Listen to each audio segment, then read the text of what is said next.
अस्सलाम वालेकुम नाज़रीन, आज मैं आपके साथ जूस का जो डब्बा होता है, जो हम मार्केट से डब्बे वाला जूस ख़रीद के पीते हैं या सेल करते हैं, उस कारोबार में इस्तेमाल होने वाली मशीनों के बारे में आपके साथ जो है वो डिस्कस करूँगा। अगर आप लोग भी ये बिज़नेस करना चाह रहे हैं तो आज मैं आपको बताता हूँ कि इस कारोबार में कौन कौन सी मशीन इस्तेमाल होती है और उसकी कैपेसिटी क्या है, उसकी प्राइस क्या है, ये सारी इन्फॉर्मेशन आपके साथ शेयर करता हूँ। तो नाज़रीन, अगर आप जूस का कारोबार करना चाह रहे हैं तो सबसे पहले हमें एक आरओ प्लांट की ज़रूरत है।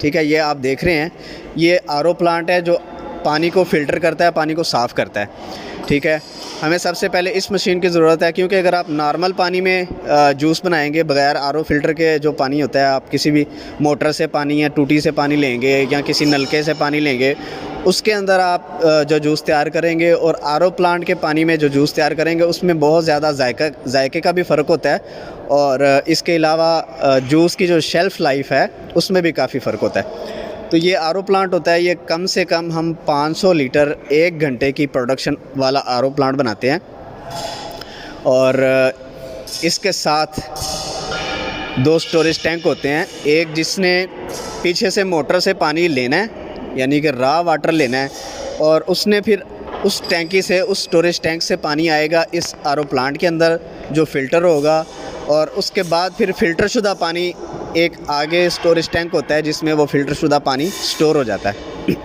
तो अगर आप आरओ प्लांट की प्राइस पूछते हैं या आरओ प्लांट के बारे में इंफॉर्मेशन लेते हैं तो आरओ प्लांट की जो प्राइस आपको बताई जाती है उसमें आपको इसके जो स्टोरेज टैंक होते हैं वो उस प्राइस में शामिल नहीं होते, आपको सिर्फ आरओ प्लांट की प्राइस बताई जाएगी। अगर आप आरओ प्लांट के बारे में मालूमात लेंगे तो आपको सिर्फ आरओ प्लांट की ही प्राइस बताई जाएगी।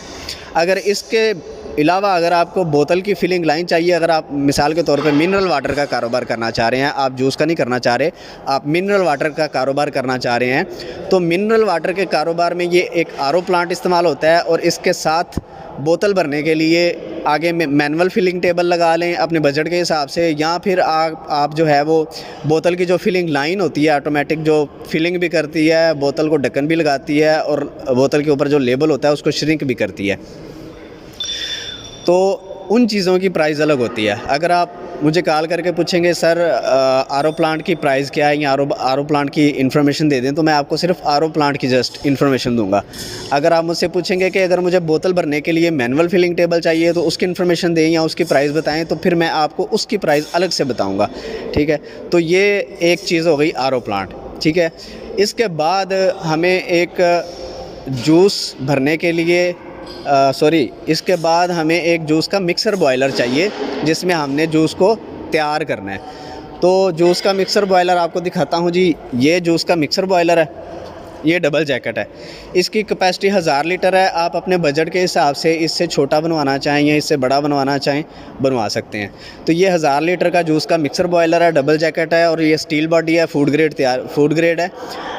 इसके अंदर एक जैकेट है, ये आप ऊपर देख रहे होंगे, ये एक जैकेट है, इसके अंदर जूस होगा और ये एक बाहर जैकेट लगी हुई है तकरीबन 2 इंच के फासले पे, 1.5 से 2 इंच के फासले पे ये दूसरी जैकेट लगी हुई है। तो ये जो बाहर वाली जैकेट है इसके अंदर पानी या जो बॉयलर का ऑयल होता है वो इसके अंदर होगा। ठीक है, आप इसके नीचे बर्नर लगाएंगे और बर्नर की जो हीट होगी वो पहले इसके अंदर जो बाहर वाली चादर है, बाहर वाली जो जैकेट है, इसके अंदर जो चीज़ होगी ना, पानी, अगर आपने पानी डाल के बॉयल करना है या आप इसके अंदर ऑयल डाल के इसको बॉयल करेंगे तो पहले वो चीज़ गर्म होगी, उस के गर्म होने के बाद उसकी स्टीम बनेगी, उसकी स्टीम से इसके अंदर जो जूस होगा ना वो तैयार होगा। अगर हम नीचे डायरेक्ट आग लगा देते हैं, ये डबल जैकेट की बजाय हम सिंगल जैकेट के अंदर ही जूस को तैयार करना चाहें, उसके नीचे आग लगाएंगे तो वो डायरेक्ट आग जो है जूस को मिलेगी और जूस का जो जायका है वो चेंज हो जाएगा। यानी कि इसमें डबल जैकेट में जूस को तैयार करने या सिंगल जैकेट में जूस को तैयार करने में के जायके में काफ़ी फ़र्क आ जाता है। तो इसलिए ये डबल जैकेट बॉयलर जो है तैयार किया जाता है। इसको बॉयलर भी कह सकते हैं, मिक्सर बॉयलर भी कह सकते हैं, क्योंकि हमने इसमें इसके ऊपर मोटर लगाई हुई है जो साथ साथ जूस को मिक्स भी करेगी। और उसको पकाएगी भी, ठीक है। ये आप अपनी कैपेसिटी के हिसाब से बनवा सकते हैं, 100 लीटर का, 200 लीटर का, 500 लीटर का या 1000 लीटर का, या इससे भी बड़ी कैपेसिटी का बनवाना चाहें तो आप इसको बनवा सकते हैं। इसके साथ ये गेज लगी हुई है जो आपको अंदर जो मटेरियल है उसका टेम्परेचर बताएगी कि आपका जूस कितने टेम्परेचर पे जो है वो पक रहा है, ठीक है। अब इसमें हमने जूस का तैयारशुदा पल्प मिल जाता है, फार्मूला जो है वो तैयारशुदा मिल जाता है, ठीक है। वो पल्प हमने इसमें डालना है और उसके साथ हमने मिसाल के तौर पर अगर आप 1 लीटर पल्प लेते हैं, 1 लीटर पल्प आप इसमें डालेंगे तो 1 लीटर पल्प में मेरे ख़्याल से कोई 9-10 लीटर पानी डालना पड़ता है और 1 किलो चीनी डालनी पड़ती है। ये आपको सही एग्जैक्टली जो है वो फार्मूलेशन वाला ही बता पाएगा। बहरहाल मैं आपको एक आइडिया दे रहा हूँ कि इसमें हमने पल्प डालना है, चीनी डालनी है और आरओ फ़िल्टर का पानी डालना है। इसमें हम वो चीज़ें ऐड करके उसको पकाएंगे और उसको मिक्स करेंगे तो ये जूस जो है तैयार हो जाएगा। अब एक बैच हमने तैयार कर लिया, उसको हमने शिफ्ट कर देना है स्टोरेज टैंक के अंदर। ये आप देख रहे हैं ये स्टोरेज टैंक है, इसमें जो हमने एक बैच तैयार किया है उसमें शिफ्ट करेंगे ताकि वो थोड़ा उसका टेम्परेचर डाउन हो जाए और इसमें हम एक नया बैच जो है वो डाल के पकाना शुरू कर देंगे, उसको तैयार करना शुरू कर देंगे ताकि हम जब तक उसको पैक करते हैं तो हमारा ये वाला दूसरा जो बैच है वो तैयार हो जाए। अब स्टोरेज टैंक के बाद हमें क्या चाहिए, स्टोरेज टैंक के बाद हमें एक ये फिलिंग और सीलिंग वाली मशीन चाहिए, ठीक है। यहाँ तक जूस तैयार करने का प्रोसेस था।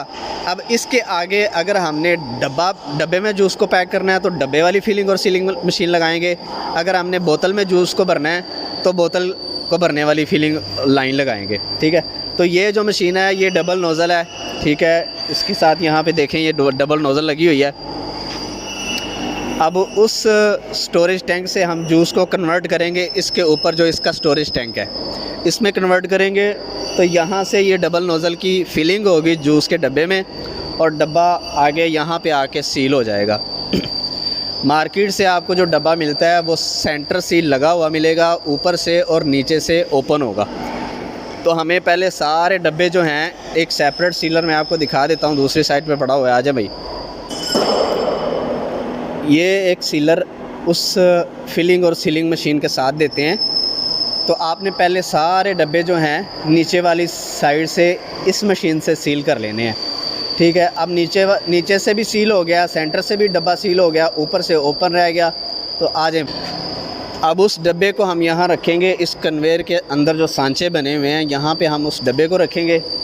वो डब्बा यहाँ पे आके रुकेगा, डबल नोज़ल से ऊपर की साइड पे फिलिंग होगी और यहाँ आके वो सीलर ऊपर वाली साइड से जो है डब्बा सील हो जाएगा, यानी कि हमारा डब्बा पूरा तैयार हो गया। अब उसके कान जो हैं वो मैनुअली हाथ से बेंड करने पड़ेंगे।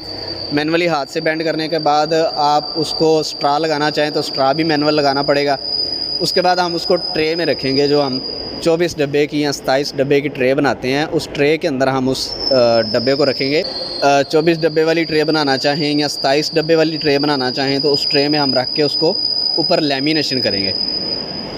तो लेमिनेशन की फ़िलहाल मशीन यहाँ पे मौजूद नहीं है। जो श्रिंक टनल होता है, जो पेट श्रिंक होता है, मतलब जो डब्बे वाला जो कार्टन होता है उसके ऊपर लेमिनेशन देखा होगा आपने चढ़ा होता है, वो लेमिनेशन, या हम 6-6 बोतलों का जो पेट होता है उसके ऊपर जो लेमिनेशन चढ़ा होता है वो एक श्रिंक टनल होता है, श्रिंक मशीन होती है। वो अभी फ़िलहाल तैयार नहीं है, यहाँ पे मौजूद नहीं है, क्योंकि हम सारी मशीनें ऑर्डर पे तैयार करते हैं।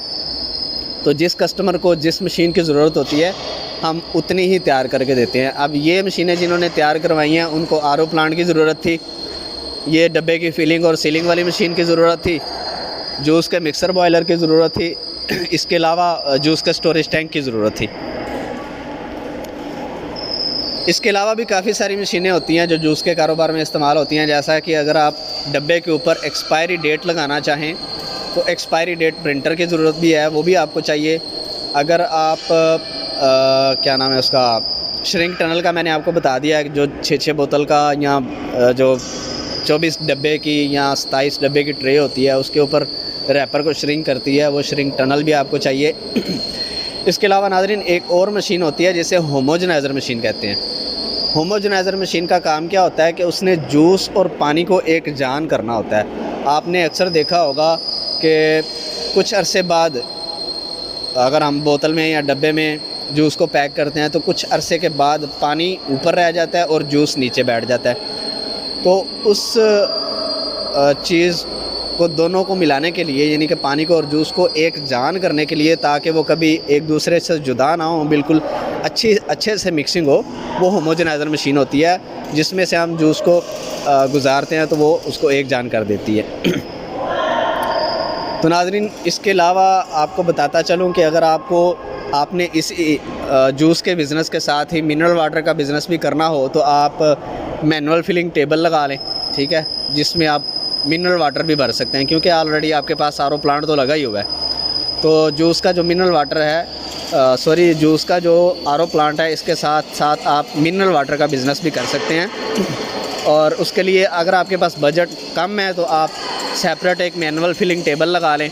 अगर आपके पास बजट है, अच्छा खासा बजट है, तो आप ऑटोमेटिक उसकी फिलिंग लाइन लगा सकते हैं। तो नाज़रीन, ये थी आज की इन्फॉर्मेशन। इसके अलावा मैं आपको बताता चलूँ कि अगर आपको डब्बा चाहिए तो डब्बा लाहौर, फैसलाबाद, मुल्तान, पाकिस्तान के तकरीबन तमाम बड़े शहरों में बनता है। तो उनका कॉन्टैक्ट नंबर वगैरह या एड्रेस वगैरह अगर आपको चाहिए हो वो भी आपको मिल जाएगा। अगर आपने डब्बा बनवाना है, अपने नाम का बनवाना है या बना बनाया लेना है, तो वो भी आपको अवेल हो जाएगा।